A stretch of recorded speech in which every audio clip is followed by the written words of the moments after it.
You won't believe the answer. Tom starts questioning Daisy, discovering they only recently crossed paths.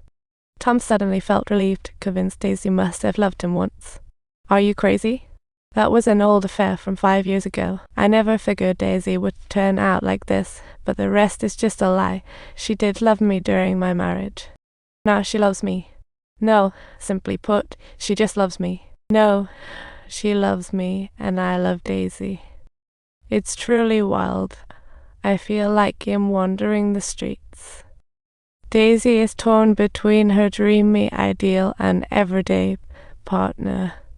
Two men she loves make her utterly confused. Tom starts digging up Gatsby's secrets with various means. Gatsby has a mysterious background and is linked to the mob, even inviting bankers over for poker nights. These parties aren't even for Daisy, a man full of lies is just too charming. But Gatsby thinks Tom is just a pretty face with nothing else going for him. I'm no different from him, except for the money-making part. You see, our bloodlines are different. I really got nothing to say here. I've lost everything. When I woke up from this dream, you never changed. Women's minds are elusive. Shut up. Gatsby breaks down. Subtitles. Gatsby's origin had always been a painful point, causing him even greater distress. If it weren't for the shackles of background and money, he might have happily lived with Daisy by now. But the things not gotten in youth will always shackle a lifetime.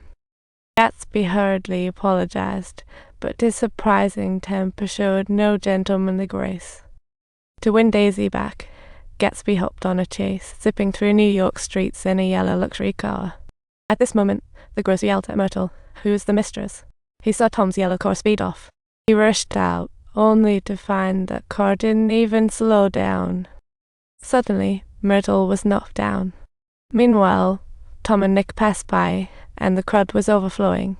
Tom wanted to inquire about the situation, but was stunned when he saw the jewelry he gave Myrtle. He never anticipated the mistress would leave him, let alone in this manner. Yet Tom's cruelty shocked Nick. Furthermore, he tells the owner that the driver was Gatsby, which was simply unbelievable. This guy might be Myrtle's lover, who knew the truth, so he hit her. After hearing Tom's comments, the owner was enraged. Nick had no words for this. Nick never thought this would turn into an unshakable secret for both men. Tom's hypocrisy and Gatsby's cowardice made Nick sick.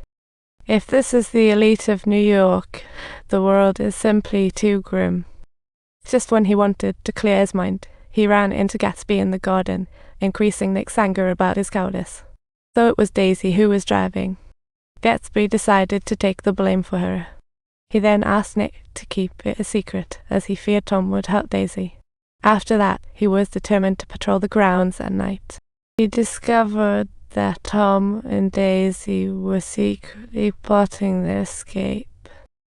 But unexpectedly, Gatsby revealed an astonishing secret to Nick, leaving him unsure how to handle Daisy's escape plan. Then Gatsby confessed his source of income, aiming to provide Daisy with a lavish lifestyle. Subtitles. He believed he had to accomplish something significant, so he reluctantly joined the gang, getting involved in gambling and silk ball trafficking, and they both waited until the next morning. However, the fateful phone call never came through. At the moment of parting, Nick cast his gaze upon this obsessed individual, silently reciting in his mind his own definition of success that transcended worldly standards, and couldn't help but sigh with emotion. Meanwhile, Gatsby remained waiting for Daisy's call until he finally received a text from Bauer. Subtitles. He finally received Daisy's call, but the very next second, this individual who had always believed in the beauty of life sank into the pool forever with his unfulfilled dreams. What's even colder is that the police quickly blamed Gatsby, while Nick understood the truth. Daisy and Tom felt deep pain thinking of their unfinished dreams, unsure if they could return to their real selves. The situation got more complex, and their secrets were beyond verbal expression. But this chaos led everyone to choose silence. At the funeral, those who once parted at Gatsby's were cold-hearted if 50 showed up, and Nick saw how absurd it all was. They would easily sacrifice humanity for money and fame. After seeing Gatsby off, Nick finally saw through the hypocrisy of New York's elite. The once appealing city now only held cold neon lights and hollow calculations.